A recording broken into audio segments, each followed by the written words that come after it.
Hello, everybody. It's just before Christmas, and under the tree are some words. The Macquarie Dictionary's word of the year is an extremely good one, enshittification, which has become a very popular way of describing a lot of the products on the internet. And honorable mentions were given to right to disconnect and raw dogging, and other terms that seem to do quite well in this contest were brain rot and social battery. But I wondered whether they missed another good term, one that's called settler colonialism. It's a word that gets used all the time, not only used, but perhaps abused. It's a controversial term, and one man who has given a great deal of thought to social colonialism is a word expert. Adam Kirsch is amongst other things, a very distinguished American poet. He's the author of 4 collections, acclaimed collections on poetry, and he's also has a new book out. It's been out a few months on settler colonialism, ideology, violence, and justice. Adam is joining us from the offices of the Wall Street Journal in New York City. Adam, what's a poet like you writing about something as unpoetic as on settler colonialism? Well, first, thanks, Andrew. I'm glad to be here with you talking about this. Well, it's true. It's not a very poetic subject, but I do write about all different kinds of books and ideas. And this is an idea that I think has become more and more prominent and influential over the last year or so. Really, the idea to write about this came to me after the October 7th attack by Hamas. And the way that that attack was interpreted by a lot of people, especially people who approved of it and who celebrated it, was using this term settler colonialism, saying that because Israel is a settler colonial country, that Hamas's attack was resistance to settler colonialism, or that, as one person tweeted, in Israel there are no civilians because everyone is a settler, and so everyone is sort of a valid target. And settler colonialism is an academic idea that's been around and becoming more popular, I'd say, for the last 10 or 15 years. And I think now we're in a moment when it's really breaking out of academia and entering real world politics. So I wrote this book, which is a short book, to sort of look at what does this mean, what are the sources of this idea, and what are some of its implications, the way people use it, talking about not just Israel, but also the United States. Yeah, you as a poet, you write short books because you know the value of language. You're actually on our show a couple of years ago in January of 2023, talking about another excellent book, The Revolt Against Humanity, Imagining a Future Without Us. Before we get to defining settler colonialism and getting your interpretation of it, as I said, Cory Doctorow's term enshittification got the best new word of the year, or the word of the year at least.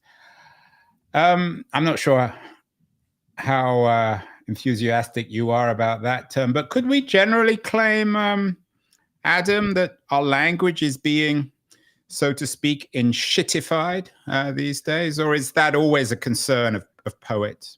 I think that probably people in every generation feel the language is getting worse because it changes over time, and especially I'm now getting to the age when I can look back and see things that have changed in language over my own lifetime, and I encounter things and I think, oh, well, that's wrong, or it's not grammatical, or they're misusing that expression. I sort of feel like that's probably just the way language changes over the long term. Things change meaning. There are all kinds of words that are perfectly good now that when they first came in, people thought were bad and slangy. But when it comes to the internet, which is, I think, where that enshittification idea comes in, I think you definitely see it. You can see it in a lot of ways, just things becoming less useful and less usable. Do you, as a poet, have a particular sensitivity on the misuse of language, or I'm not sure what causes what, whether poets care about language or by caring about language you become a poet? That's a good question. I think that when you're writing poetry, you're using language in a very attentive way, paying very close attention to what things mean, what words mean, and also sort of what some of their nuances are, and even where they come from and their etymology sometimes. All of those things go into writing poetry and reading poetry. And in sort of most kinds of writing, and certainly most kinds of use of language, you don't expect people to be paying that close attention. You're just sort of trying to communicate an idea or an information rather than getting every word perfect. So There was one famous definition of poetry by Samuel Taylor Coleridge is that it's the best words in the best order. So if you want everything to be the best words in the best order, you have to pay a lot of close attention to it. So, speaking of etymology, Adam, where does this term settler colonialism come from? Who invented it? Well, colonialism is probably a familiar term that we all know. It's the idea that large parts of the world were settled by Europeans who came as colonists and sort of took over land that had belonged to native peoples and indigenous peoples and started new societies there. So that's the history of the United States and Canada and Australia. It's also the history of other parts of the world that were colonized in different ways. But certainly as an American, when we look back at our history in the United States, there's the colonial period. That's the period before 1776, when the original 13 states were colonies of Great Britain. So the idea that we have a colonial history is not really controversial. And the idea that those people who settled might have called themselves settlers is not controversial. But when you put those two ideas together, settler colonialism means something a little different, and it can be used in different ways. Really, the original settler colonial societies, or the things that were first referred to that way, were countries like Algeria and Rhodesia in Africa, where you had a small settler class of Europeans ruling over a much larger native population. In those countries, there were maybe 10% Europeans and 90% Arabs and Berbers in Algeria, 90% African in Rhodesia. And in a settler colonial society like that, when you want to decolonize it, which is what happened after World War II, it's pretty straightforward. What you want to do is take the power and the property from the settler class, those 10%, and maybe get them to leave the country, which is what happened in Algeria after France sort of lost a war there. But in the 1990s, academic theorists started to use this term settler colonialism to refer to countries like Australia and Canada and the United States, where you don't have a settler class ruling over a native population. You have basically 98% of the population descended from settlers or immigrants, people who were not indigenous people, right? And the indigenous people in those countries, Aborigines in Australia or Native Americans here in the US, are a very small percentage of the overall population. So when you talk about those countries as settler colonial, the implication isn't that you expect the 98% of people who are not indigenous to get up and leave the way they might have, in Algeria. Instead, it becomes a way of saying there's something fundamentally wrong with this society because began with colonialism. It began with European settlement. And lots of things that are objectionable or wrong in these societies can be explained by or traced back to the fact that they are settler colonial. So really what I say in the book is that this is sort of an ideology and a critical theory about America and other countries that explains what's wrong with them in terms of their origin in settler colonialism. I like to blame everything, Adam, on Rousseau. I'm not sure how you feel about him, but I wonder whether this, what we might think of as a cult of the indigenous, whether this can be founded or discovered in terms of its origins in Rousseau's, I don't know, naive, naturalistic response to modernity, or thinkers like Rousseau in the late 18th, early 19th century?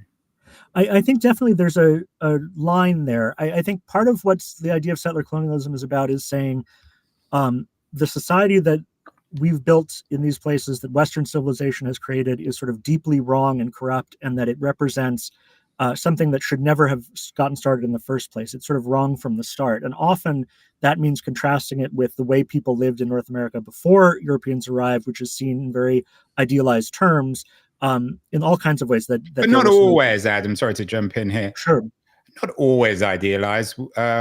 We've had some historians on the show this year who've written interesting, nuanced histories of indigenous civilizations in North America before the Europeans shown up. I mean, that's not just romantic, is it?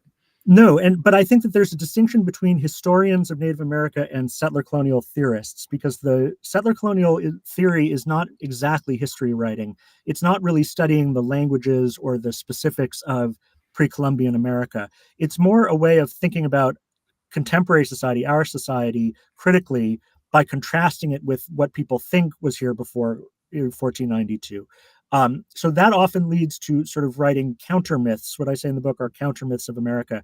For a long time in the 19th century, Americans told myths about this country that were very flattering to America, that said, And very manifest romantic, destiny. of course. We have the image of America, the westward journey as Yes.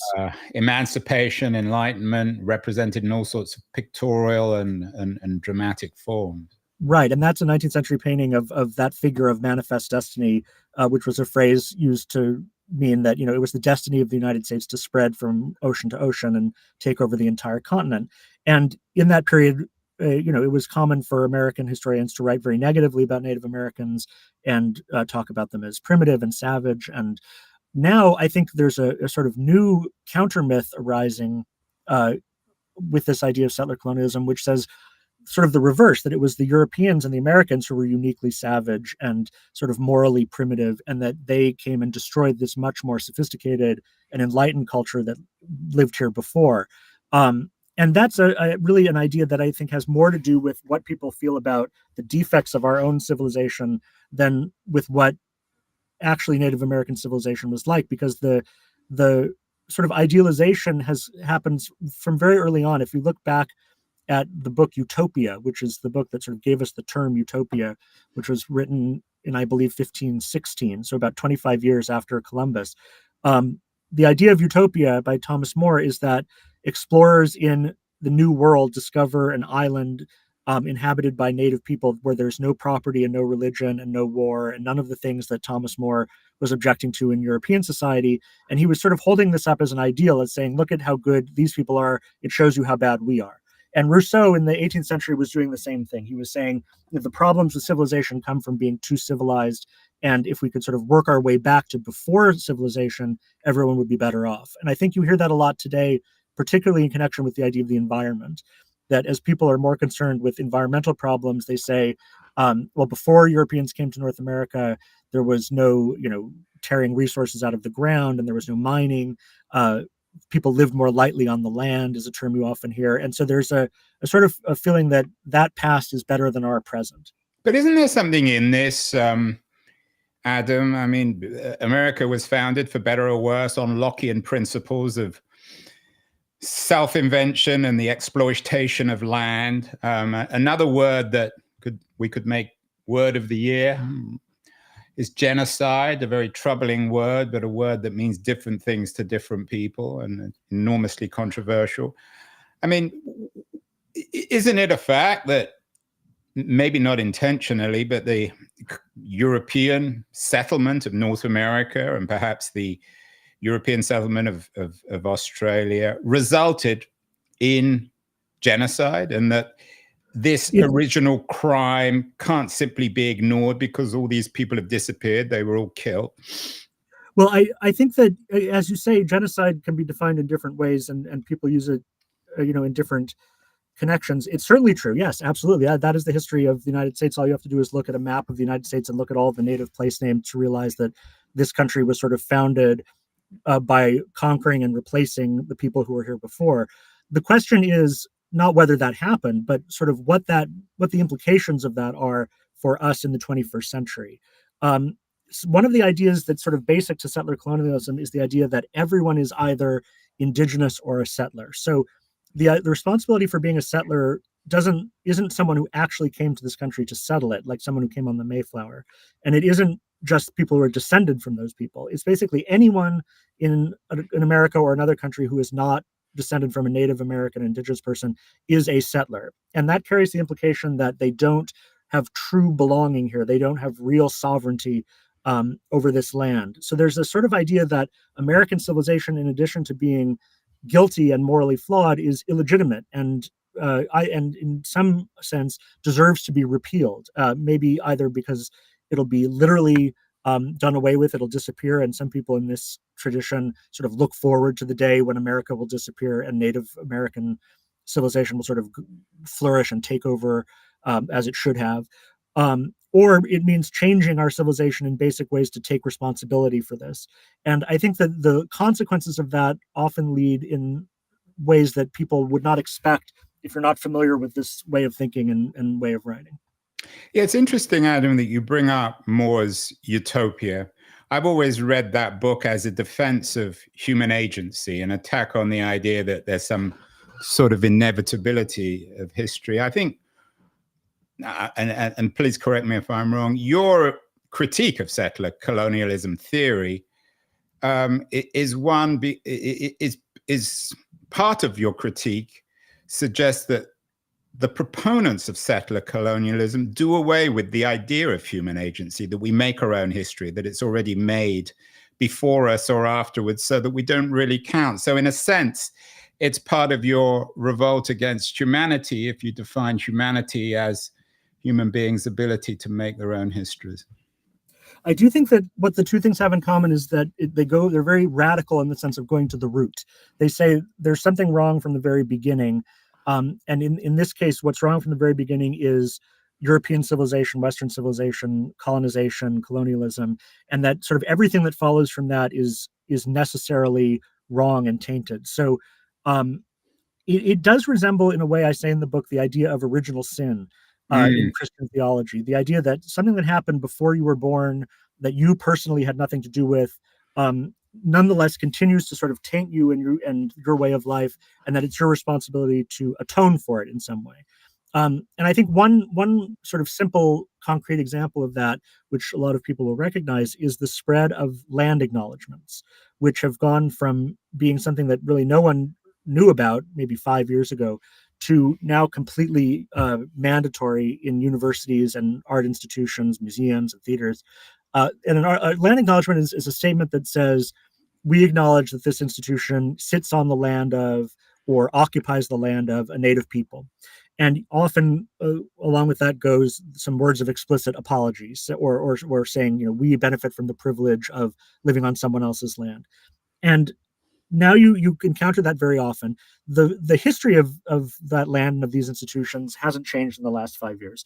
What's changed is the idea that it's incumbent upon them to acknowledge that in some sense they should not exist, that they shouldn't be there, that their very existence is something to apologize for. And I do think that that is both, in a certain way, it's hypocritical because it doesn't lead to any actual reparative action. None of those institutions are saying, well, we're actually going to shut down and give our land back to a Native American people. But also it sort of creates the idea that American civilization is wrong from the start and should not exist, which I think is something that is increasingly common for people to say, especially among younger people. And I think that is probably a bad sign for the future.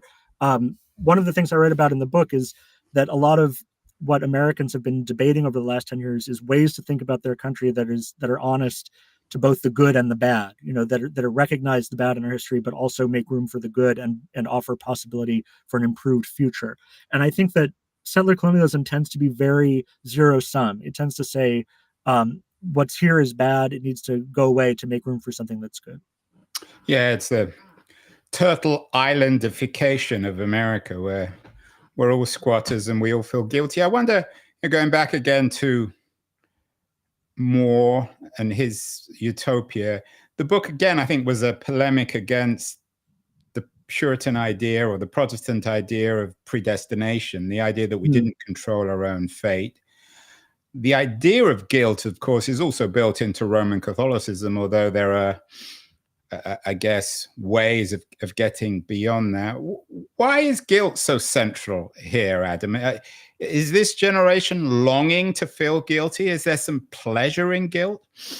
Well, one of the things I observe in the book is that settler colonialism as an idea, as an academic field, is really most successful in English-speaking Protestant countries, in Canada, the US, and Australia. And I think that it does have some basic affinity with Protestantism in the sense that it calls on us to always be scrutinizing ourselves and our conscience. And a lot of the work that goes on under the label of settler colonialism is not practical political work, because as I said, it's not really a practical political agenda to say we're going to decolonize the United States in a concrete way. What it really means is examine your conscience, look within yourself, find the things about yourself that are settler colonial in nature and repent for them and atone for them. And part of that in Protestantism and evangelical Christianity is that the first step to sort of receiving grace is to acknowledge your sin, to acknowledge that you're a sinner. So there's a certain moral prestige in this world, in these circles, in acknowledging that you're a settler and sort of claiming that identity in the same way that you might say, I'm a sinner. I was a sinner and I was lost and now I'm found. So people will sometimes identify themselves as settlers, in an author ID or even in a Twitter handle, Twitter ID. It's a way of saying, I accept that I am sort of responsible for this inherited guilt, and in accepting it, I become better than people who don't acknowledge that. Yeah, many are called, few are chosen. And I wonder if one wanted to defend the idea of this culture, which is attracted to the concept of settler colonialism, whether it's just the other side of Weber's Protestant ethic, foundations of capitalism, that it simply goes together with the dynamic of America, that these English-speaking countries, which, as you say, attract all this guilt, they're also generally the more successful economically, ultimately the most tolerant, with the most viable democracies. So this is something, whilst we might be a little uncomfortable intellectually, might actually reflect a healthier culture. Well, the way that I often think of it is that it reminds me of sort of third worldism in the 1960s, that people in first world countries like the US, young people who came to see American imperialism as sort of the number one evil in the world, would celebrate resistance to American imperialism, even on the part of regimes like Maoist China or Fidel Castro's Cuba, which are much worse, and where they themselves would never want to live. But because these places were seen as resisting American imperialism, they were heroic and they were to be celebrated. And I think you've seen a lot of that over the last year when it comes to the way progressives have talked about Hamas and Hezbollah in the Middle East, because the country that is now most often talked about as an example of settler colonialism is Israel. And so I think that for some progressives and young people, if Israel is an example of settler colonialism and Hamas or Hezbollah are fighting Israel, then they're fighting settler colonialism. They're on the side of justice. And so you have people who are ostensibly progressive making alliances with or celebrating these fundamentalist religious groups. They would never like people like that in America, right? In an American context. But if they're fighting settler colonialism, they become praiseworthy. So the idea that a progressive would be waving a Hamas flag is an example of that. Well, I want to come to Israel and Hamas and Gaza in a second, but coming back to this issue, and I mentioned Rousseau earlier. Of course, one of his famous books was on Emile, which suggests that children were innocent, and the more educated they got, the more corrupt they became. Is there a cult of youth in this, as you suggested? The idea of settler colonialism, or the cult of settler colonialism, whilst it's being developed by maybe middle-aged academics, seem to attract young people. So is this bound up in a cult of youth? And ultimately these people grow up and contribute to America, so that, Steve Jobs in the late 60s and 70s went to India, demonstrated against Vietnam and all these other forms of injustice, and then founded Apple, which is now one of the economic and cultural bedrocks of America. So isn't this a kind of rite of passage for American youth? Well, there are two parts to that question. I don't think there's anything specifically youth-oriented in the ideas behind settler colonialism. I think that there is a lot of focus on what people call settler ways of being, which can be all different kinds of things, but it can mean basically anything that is wrong, out of harmony, inorganic, inauthentic, cold, cruel, alienated. Anything that one might object to can be described as a settler way of being, implying that settler colonialism and our countries, given their history, encourage these negative ways of being and negative ways of thinking, and that we have to sort of break with them and get out of them. That doesn't necessarily have anything to do with youth, but I think it appeals to young people because young people tend to be the ones who are most critical of society, because they are sort of just entering into it, just sort of starting to figure out how corrupt it really is and how things work in the real world, in the adult world. And so there's a lot of idealism in a sense that, we can do better. We can change the world for the better. And as you say, most people leave that behind as they get older. But I do think that we're seeing some basic changes in this younger generation, in the way they think about America and the way they think about American history and the way they think about geopolitics and the Middle East too, which could have lasting results. I mean, it's not simply just a youthful sort of excess that people then put behind them. People are starting to be educated in and grow up with a very fundamentally negative view of America, of American civilization, as something that sort of doesn't really deserve to exist. And I think that that could have all kinds of consequences in the future. But is it black or white here, Adam? I mean, I take your point that America may be going a little far to suggest that America shouldn't exist, but there seems to be a consensus amongst young people these days, particularly on university campuses, that our generation or the older generation, the boomers, have let these people down, let young people down. They can't afford homes. The economy is, if not in free fall, has lost its center. You have an economy of billionaires and then a precariat. You have all sorts of other crises. You have a genuine crisis of the environment. I take your point on perhaps fetishizing the land in the pre-colonial times, but nonetheless, there is a crisis of global warming. So isn't there something here? It's more than just words. Well, there's a couple of different things that you've named there, not all of which are related to settler colonialism. But I think that, yes, of course, there are real problems. And I think that particularly, in the last year and a half, people are reacting to the war in Gaza, and that is driving a lot of outrage against Israel and sort of makes the settler colonial framing more appealing to people. So it's not that issues don't exist. It's more, is settler colonialism a correct explanation or diagnosis, and does it give us a way to solve those problems? A good example is global warming. I think for a lot of academics or activists in this sphere, it's sort of a basic principle that global warming, climate change is a result of settler colonialism, because settler mentality, settler ways of being have to do with rapacity and insatiable appetite and always wanting more and more and more. And that this is sort of how Europeans took over North America, and then they started digging stuff up out of the ground, and coal and oil, and we always want more, and this is poisoning the planet. And I talk about some people in the book who specifically say settler colonialism is the cause of climate change, of environmental problems.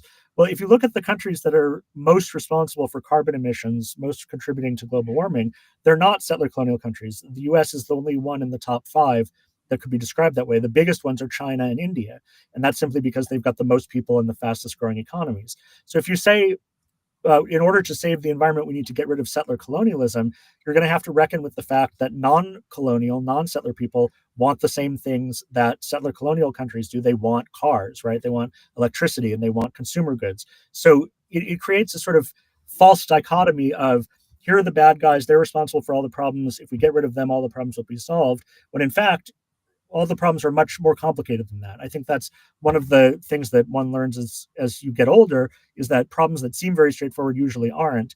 And settler colonialism is sort of seductive because it offers a very clear group of people to blame. You blame the settlers. If only if it weren't for those settlers, we wouldn't have these problems. But are you creating your own? I take your point, but are you creating your own intellectual straw man? I mean, some of this is absurd. It comes out of absurd theory departments in universities. But these things are real. There are lots of interesting work critical of capitalism, of the consumer, obsessive consumer nature of capitalism, which suggests that the environment is ultimately the casualty. There's some truth in that kind of work from people like Paul Jackson. A number of them have been on the show. Are you just denying that? No, not at all. And I'm not, what I'm talking about here is not a global critique or defense of, all of the world as it is. I'm talking about a specific set of writers and thinkers who are using settler colonialism as the lens through which to view these issues. And what I'm saying is simply that lens tends to give false results, false images of what's actually going on. Are any of them any good? I know you write about a guy called Patrick Wolf, who apparently invented a lot of this theory from Australia. Talks about invasion is a structure. Again, they seem to be abusers of language. I mean, who's the smartest in the settler colonialism school that you actually respect and take seriously? Well, some of the people who I talk about as academic theorists are Patrick Wolf, who was an Australian anthropologist. He's not alive anymore, but wrote some of the most important early work on this in the 1990s and 2000s. There's another Australian academic named Lorenzo Veracini, who's written a number of books on this subject. And there are others too. There's a more popular historian named Roxanne Dunbar Ortiz, who's written books about American history through a settler colonial lens, and they're all very intelligent, and they're all have interesting ideas. It's just that I think they're not good ideas. I think often people will be attracted to ideas just because it's a new and interesting idea, and without thinking through what are the implications of the idea. Is it actually true? Does it actually lead to a better future? Does it make things better for us to understand things this way? That's a separate question from is it interesting? Your book came up in an interesting piece. I'm sure you saw it in the New York Times by Pamela Paul. She's been on our show a few times on Ta-Nehisi Coates' The Message. She suggests that Coates should probably read your book, or you should read Coates' book, which he connects the experience of African Americans in the United States, of course, the history of slavery and the history of Palestinians. Are people like Nehisi Coates, are they part of the settler colonialism community? Do you see them as part of the problem? Well, I think I have read Coates' book, and I think that he is not by any means a settler colonial theorist or academic, but I think that the ideas and vocabulary behind settler colonialism have worked their way into a more general discourse, and they do appear in that book. And in that context, in the context of Israel, what it means is Israel is a sort of illegitimate European colony in the same way that America and Australia were illegitimate European colonies. The difference is that you can't really get rid of Australia and America because they're too big and well established, but a lot of people do actually want to get rid of Israel. So when people talk about Israel as a settler colonial country, in a way they're saying all of those sort of social ills and historical problems, historical evils that we see in our own countries are going to be projected onto Israel. Israel is the place where they can be solved, where they can be fought. In Coates' book in particular, I think that a lot of what he writes about is not it's going to surprise anyone who's read books about the occupied territories. He goes there, he sees how bad it is, and he reports on it, and all of that is completely valid and true, and it's been written about a lot. I think that the idea that as a result of that Israel should not exist or that a Jewish state should not exist, that is the sort of next step that to me feels more like a wrong turn in theory.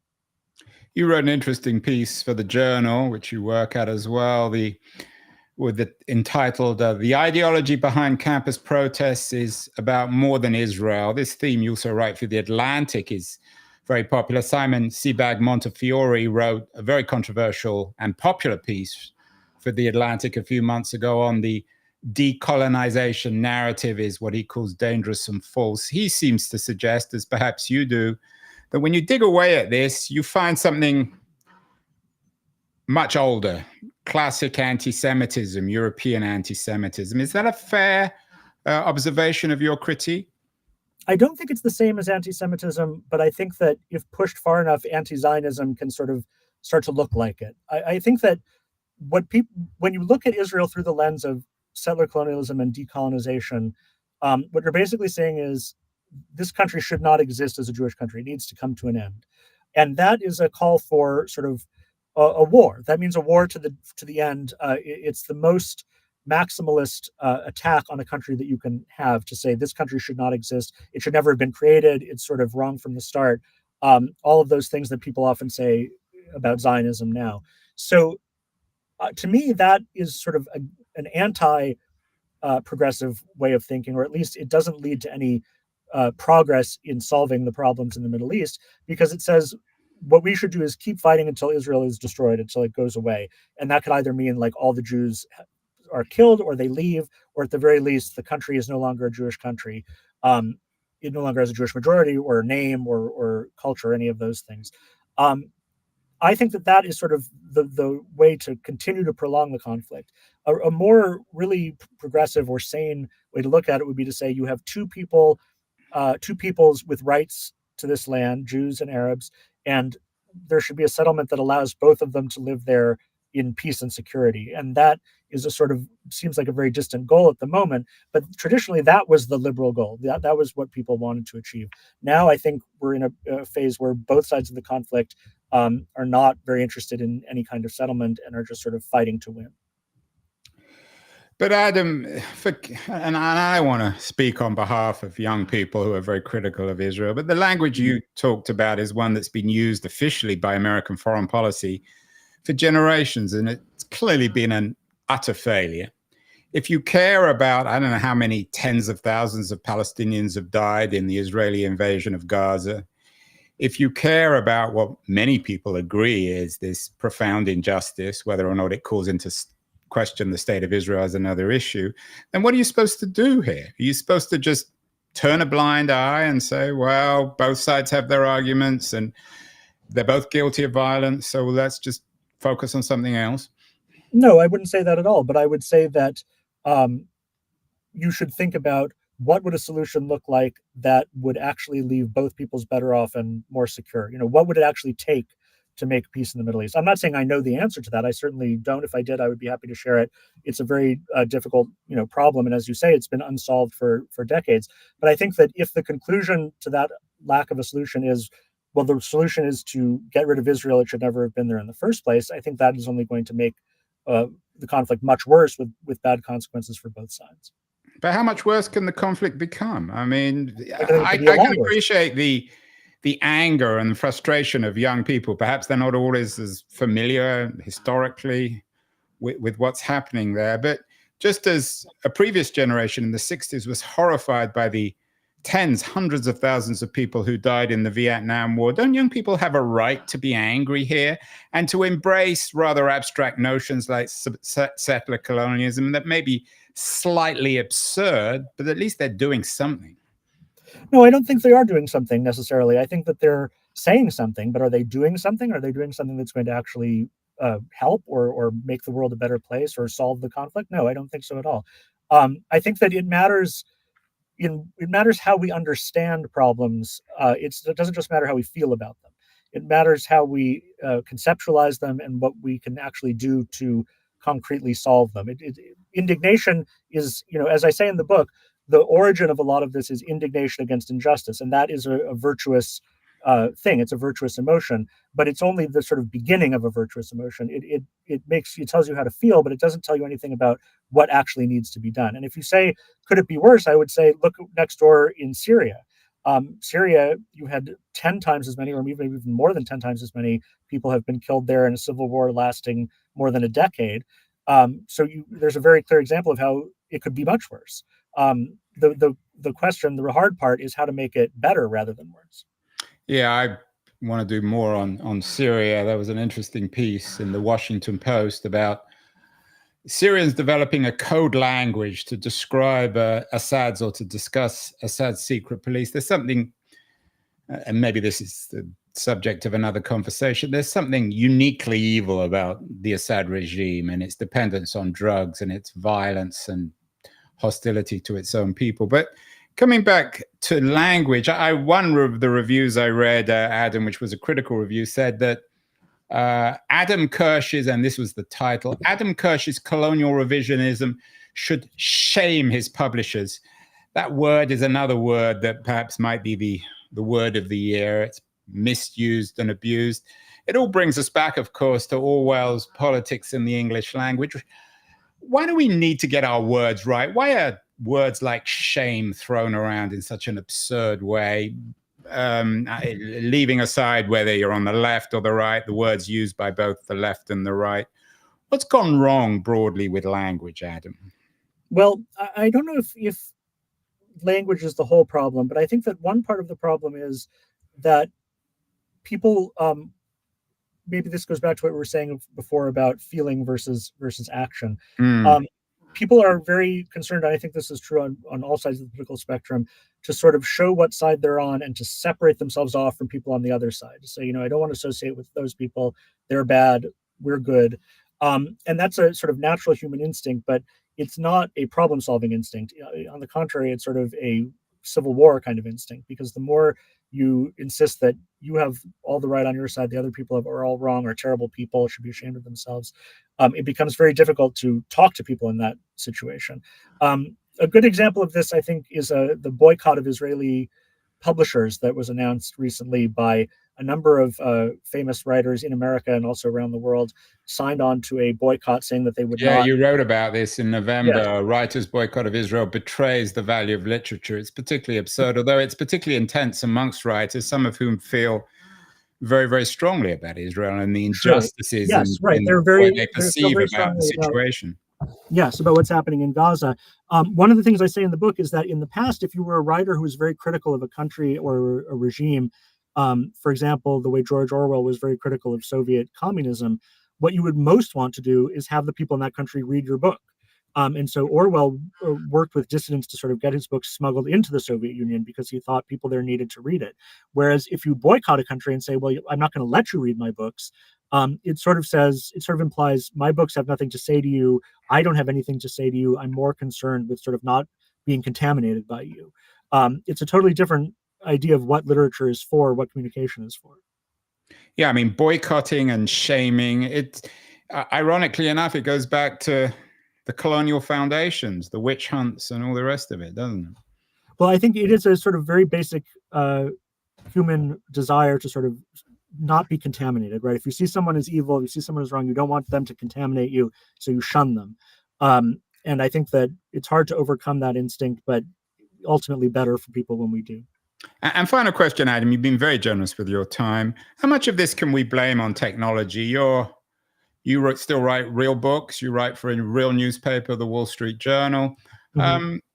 Can we blame a lot of this hysteria of one kind or another, particularly associated with language, on the internet itself, this enshittification perhaps of the internet and its products, its apps, its websites?